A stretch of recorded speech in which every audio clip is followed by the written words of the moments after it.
Let's go to the audience, and we'll take a few questions and comments, and then circle back to the author. So let's start over there, and if everyone could please introduce themselves. Get a microphone to here. Good morning. My name is Nivedita Mukherjee. I'm additional director from FICCI. I look at foreign policy issues. My question is for the entire panel. With regard to OBOR, One Belt, One Road, do you think India is following the right policy of staying away, and what do you think should be our stance? And with regard to Europe, where are we placed? We have a major FTA which is still in the limbo. Where do we go from here? Thank you. A few other questions? Up in the front. Actually, why don't you, Elizabeth? Hi, my question is for anyone who wishes to address it. I was wondering about, I'm Elizabeth with Mint newspaper. I wanted to know about how India is going to be looking at managing its relations with China. We've spoken about how it's a challenge, but how does one manage this challenge? We've spoken about the Pak-China hyphenation, etc. How does one manage this relationship? Then in the front here. Oh, yep. Thank you, Dhruva. I'm going to make a comment, and I hope for reactions from all the three panelists. What is happening, in my own assessment, is a clear articulation of the strategic vision of the political leadership, particularly the Prime Minister. We have had that kind of policy before, but never this kind of a clear articulation and statement with some force, that this is what we want our relationship globally to be, and give and take in the process. What is happening in the process is that also, in fact, let me recall what Jaswant Singh ji said once in Cairo, that foreign policy is not a matter of personal perception, it's a matter of reality. However, today, what we are seeing is a lot of perceptions coming into the interplay in the implementation of foreign policy, are really giving way to the facts as they exist on the ground. India-China relationship is one of them, where perceptions seem to far outweigh the realities on the ground. Now, my point really is that here in the region globally, we seem to have two top leaders, Xi Jinping, Prime Minister Modi, and they both are ambitious, not just domestically but for the global stage. Do you see that ambition of the two strong leaders of two important countries in the world leading to a kind of confrontation on the global stage? Number one. Number two, yesterday, Prime Minister articulated the concept of Africa or Asia-Africa growth corridor. There is a report of the perception that it is actually a response to OBOR. It may not be. I want a reaction on that. And last here, and then we can turn around. Morning, my name is Ajay Khanna from Jubilant Bharatiya Group. I like the panel to sort of give one or two ideas on going forward, the next 2-3 years, what would be the priority of the government foreign policy. So, I mean, in some ways, I'll just collect those into three broad categories. Perhaps, Rajiv, if you could address the FTA, EU FTA, that was some more specific question. But then everyone's thoughts on, I mean, there were largely a set of issues related to China, One Belt, One Road, two strong leaders in those two countries, and how India will manage that. And then I think lastly, maybe you can address the last question, what are the priorities for the next 2-3 years? So maybe start. Yeah. As I'd remarked earlier, we are in that stage where we will not have new FTAs. It's clearly, that comes out very clearly, conversation with Ministry of Commerce, etc. And we may be in the danger of, in some sense, backsliding on existing FTAs, as it were, where we see that our commercial interests are not being met. So I don't think the India-EU FTA is a starter any longer. And especially with the Brexit, that I think will now just whimper away, that just will go away. He just died, so natural death, if you like. It was impossible. I mean, I was a party of, I was partly involved in all of that when I was in FICCI and then before that in nuclear and CPR. It's impossible to have had a negotiation with the 27 member countries, especially for services, because each one, there were no EU, pan-EU rules. So that was, but there is a huge chance now with the UK, and there is a new beginning here, but it will need a much better, much clearer articulation. When the team was here recently for the strategic dialogue, I was fortunate to have a dialogue at the High Commissioner's residence with all the 3 ministers who were there. And, I think a fresh start could be made there with the UK.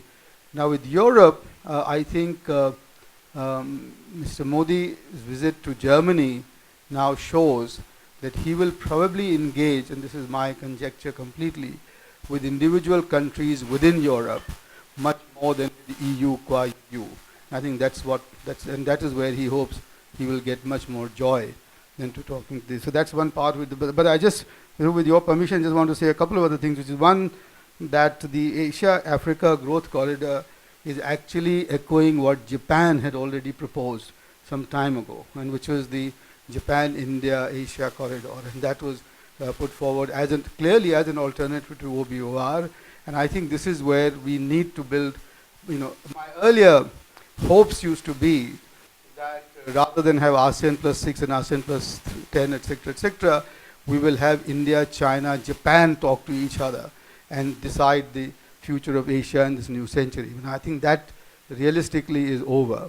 And so therefore what we need to do is to build a Asia, India, Japan access, and corridor to work with Africa. And I think we need to give much more attention to Africa than we have done so far. I think the number of joint secretaries have increased from 4 to 6 in Africa, but this is still half as many as we need to deal with Africa if we're going to be serious about it. So that's the other thing. And the last one, which is that, Suresh, with due respect, our GDP is still 1/5 of China's. And let's remember that for a while. And to assume that we will have the same, place and the same, stature as China in the global stage, I think is sorry, but not happening.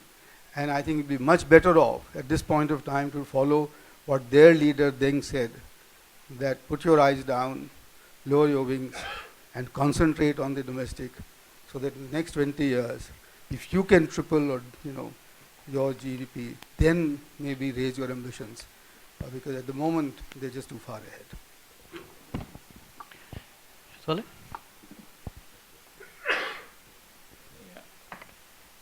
I agree with most of the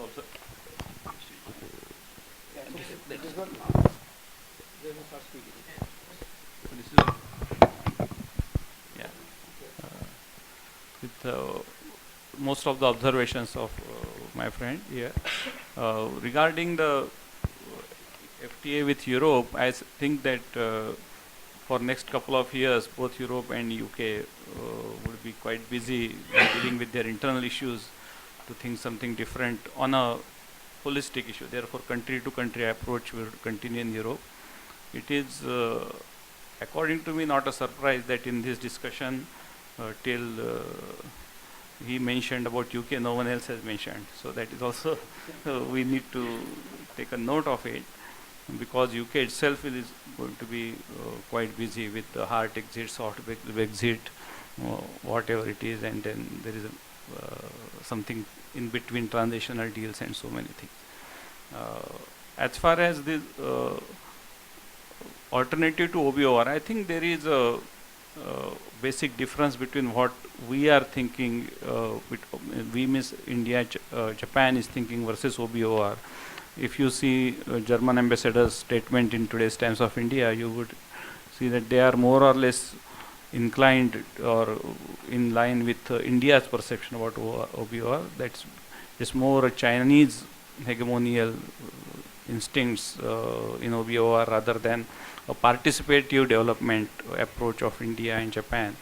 And on the contrary, some of the agreements, and I must mention the agreement between India and Mozambique to grow this serious dal. If you see it carefully, it is a win-win situation for both. I'm just giving an example to show that what kind of engagement we would like to have with several countries across the globe versus Chinese approach to OBOR. And I wouldn't say that it is alternative or to OBOR, but definitely it is a distinctive approach towards connectivity, which is we are trying to develop along with other countries like Japan. Last, he asked me to elaborate about a couple of priorities for next couple of years. First of all, I would say that 2019 is approaching, so so we will be more focused on the domestic issues, and which is rightly so. But nevertheless, world won't wait for us. Therefore, we'll have to continue engagement. I think I will be myself personally very curious about how India-US relationships develop. Also, India's interest in the South America, which is slightly not as much as in the radar with other countries, is something which we should look for. And also, one of my personal very interest is how the India-Israel relations they develop. That is something which we should look forward to see in addition to all other routine engagements. Sure. I will just address Elizabeth's question about how to manage the China challenge overall. OBOR, of course, is one manifestation of this challenge. I think my analogy is of an isosceles triangle, where there are two sides that are closer and a third side which is further, but all three obviously are interlinked. So that is the triangulation of China, India, United States, and I think ultimately that is one metrics through which we will have to manage this challenge. The conflicting signals sent out by Donald Trump administration is actually complicating this matter. It was simpler under Obama. As you know, since they've had this summit in Mar-a-Lago in Florida, the Trump administration has apparently reduced the patrolling and the tailing of Chinese naval vessels in the disputed territories of the South China Sea. And President Trump has come out saying, I can work with Xi Jinping and he's a very, very good person and so on. You know, it's always very, very, very for him. So the question is, and he says, I have struck a personal chemistry. I'm sure he'll say the same when he meets Modi. But the point is, this relative lack of strategic coherence of United States policy in Asia Pacific means that it brings me to the point about is there a big personality clash between Xi Jinping and Modi? If the third player actually, so United States and India should be ideally, because of democratic values and all these things, the two closer sides of the isosceles triangle, and China should be the further one. But Trump seems to be, I mean, after scrapping Trans-Pacific Partnership and now making all these concessions to Chinese, this unpredictability is so high that there is no grand strategy whatsoever of the United States. It's clear now. And again, there is a tussle you can see between the State Department and the ideologues in the Trump administration like Stephen K. Bannon. So, and even Jared Kushner and his side are also now weighing in. So I think there's total disarray. And what that means is I think we have to be on our own. And that's the big lesson. Because from 2000, during the Obama years, we expected that there is going to be greater coordination. And indeed, the milestones that Modi and Mobama, as it was called, was phenomenal, right? Like the amount of, defense logistics was actually the pinnacle of all these agreements that kept on increasing. So now I think, in a way, we have to rethink our basic strategy. And I think that's where the smaller players come in. And on that, I think Modi is on the right track about engaging with smaller countries in our own neighborhood, in the Indian Ocean region, in Southeast Asia. We mentioned some big powers as well, middle powers. I think there is now a case clearly for us to be less reliant on the United States to somehow contain Chinese expansion, at least under Trump. So I think what that means is building more and more coalitions of like-minded players who are spooked by Chinese aggression and Chinese expansion. I think that's the only way, and in fact, it is more welcome in a way, because they're saying when the elephants fight, it's the grass that gets trampled. So if the United States is not willing to take on China and confront or contain it, to put it crudely, that pivot to Asia seems to be in cold freeze now. The phrase itself is no longer being used. So I think the onus is really the big challenge for next 4 or 5 years. I'm pretty sure that until 2024, God willing, we'll have Narendra Modi as the Prime Minister of this country at least. What we need is to be able to play this smarter, in the sense that I'll go back to that earlier term, endogenous formations, plurilateral or small group formations. These are, I think, essential in diplomacy and alliance building as we go forward for our strategy in the region. And as far as the economic investments in the region, the public goods generation, all that has to also expand. We don't have deep pockets. Rajiv ji mentioned that we are much smaller economy than the Chinese, for sure.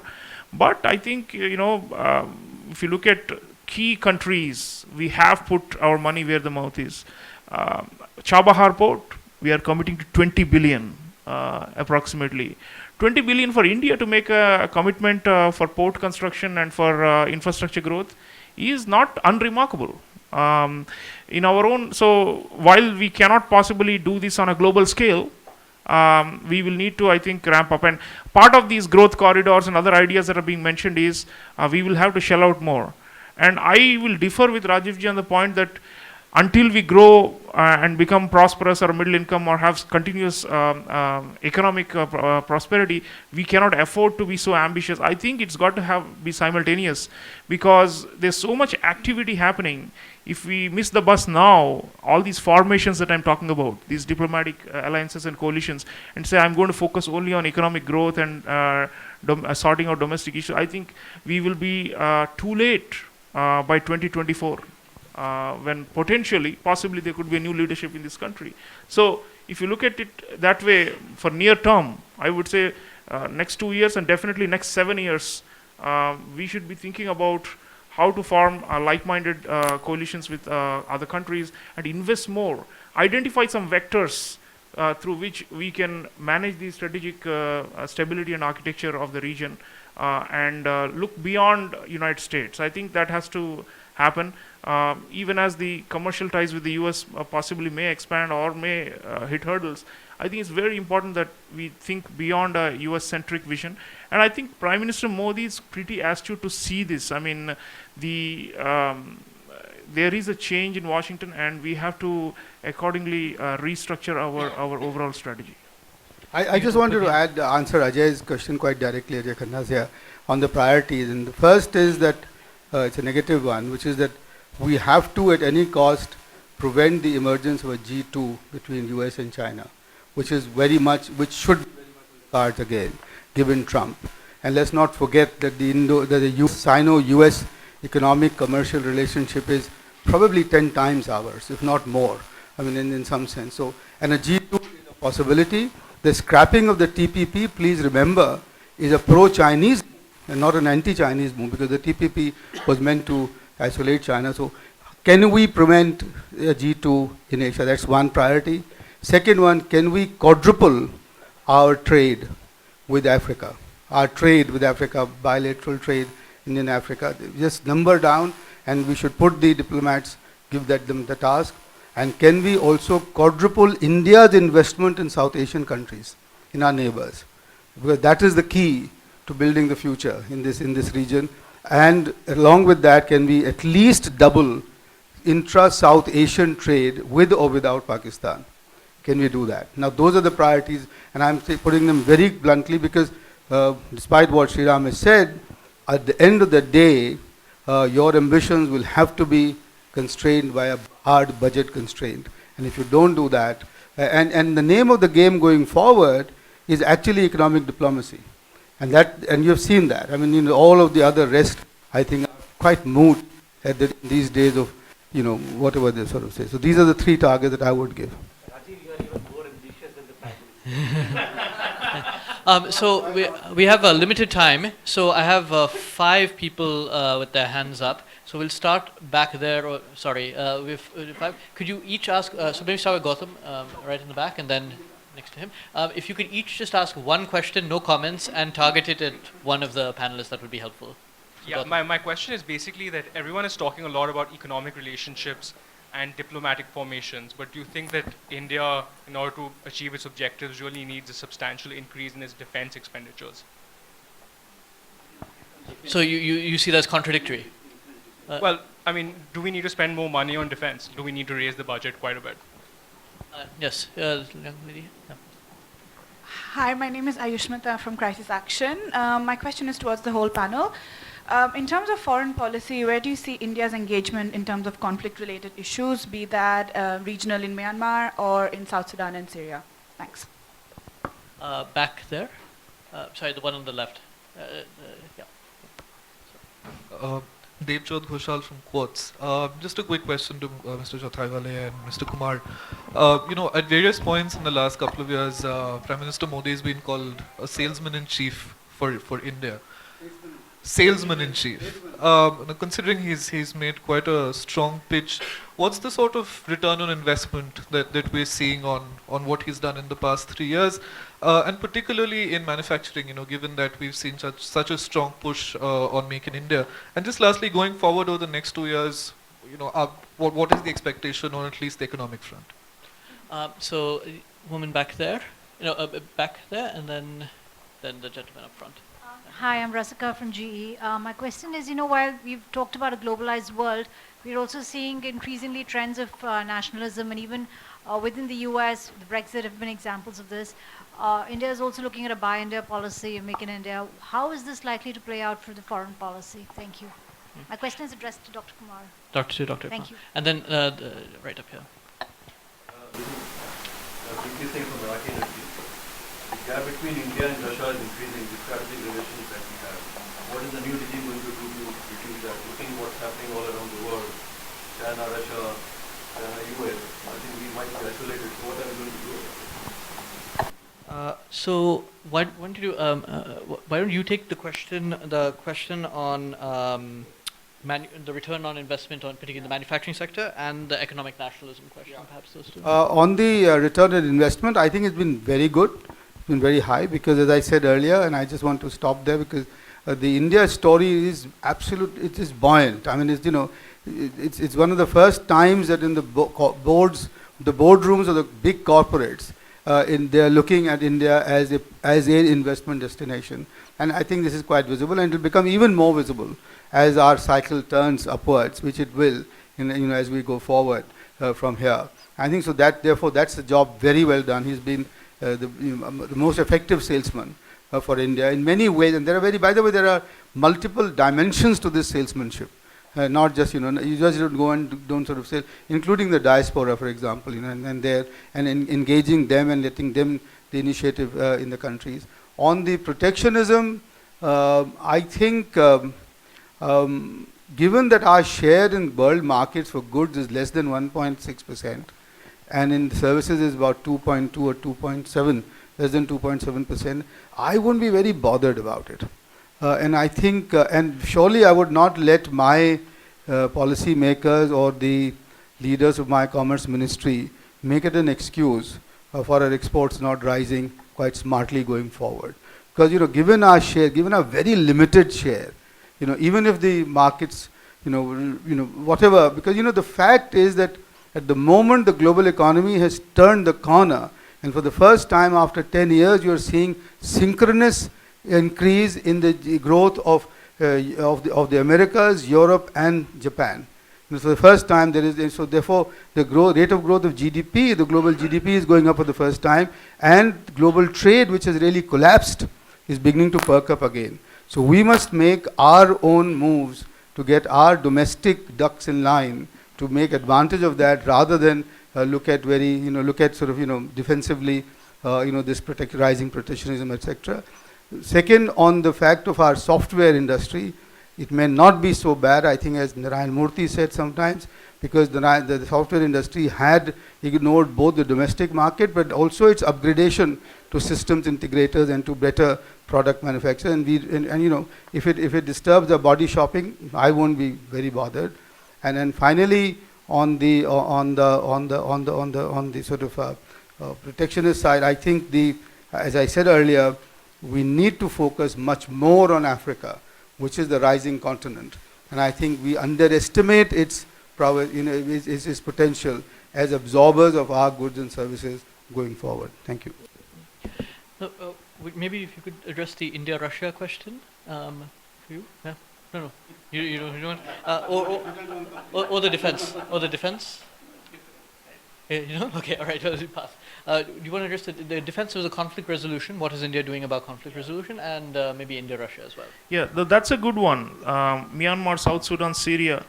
You know, we have withdrawn from the good offices culture that Jawaharlal Nehru used to have, where, you know, if you look back in the 1950s, there were many armed conflicts going on around the world which have no direct link to India's material interests, but where he used to offer our involvement as mediators and as resolvers of conflict. And that brought us to a great extent recognition as a leading voice in the developing world, as a neutral player and all that. So it, in a way, dovetailed with the non-aligned policy of that time.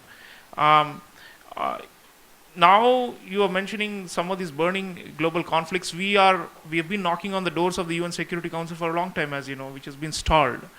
And I have said in the book that, you know, some of the balancing acts we do, and by not taking a side, abstaining, all these things on these big global issues, will end automatically if we get admission into the UN Security Council. Which, of course, because there you have to take a stand, and you have to actually, in a way, steer the international agenda, especially for ending armed conflicts and to bring peace and security. So I always believe that there is room for it. We are, of course, understaffed in terms of our career bureaucracy that can be sent around to offer our auspices for mediation of conflicts. But I think if you look at South Sudan, for example, that's a classic case where both the Chinese and we have significant interests there. And unfortunately, that country has been torn apart since independence. So I think there's a realistic case for us to be able to, if not use our career diplomats, use specialists from outside the bureaucracy who can potentially offer our mediation services. And I think we can do it. We've got the skills and the abilities. We do it in the UN system. Our diplomatic missions often bring together different parties to a common position and so on. So I think we should, of course, be supporting the UN. But on Russia, you see, we have been, despite all the problems with Russia that's been mentioned, the gaps, we have been closer relatively to the Russian position on what is happening in Syria than the Western one. We are not at all in favor of these jihadist groups and ISIS and all these groups that have been, are trying to take over that country. And we are less open to the proposition that is a Western one, which is that Assad is the problem. I don't think we have ever taken that position. So Russia, Iran, we are closer to them. And I believe that Russia now with the Astana process is making more headway than what the Americans had tried to do earlier. At least we have got some deconfliction agreements, and to some extent we've reduced the tensions in Syria. So I think India should be, supporting the Russian initiative, and we should be joining hands. Similarly, in our own region, I believe that Iran, there's a beautiful picture Dhruva showed of Ashraf Ghani, Hassan Rouhani, and Narendra Modi. I think that's a nice combination. I think that is essential because all three of us have a problem with one of our neighbors, which has been exporting terrorism and extremist Sunni Islam. So these are the kind of things we should be engaging in more, be creative, identify who are on a particular issue, who are our, most valuable friends or on whom we have maximum convergence, bring them together, brainstorm, and try to offer our good offices. Because ultimately our soft power will only rise if we are seen as resolving the big global challenges and problems, including these major outstanding wars. Because if you're only looking out for ourselves, that's not Modi.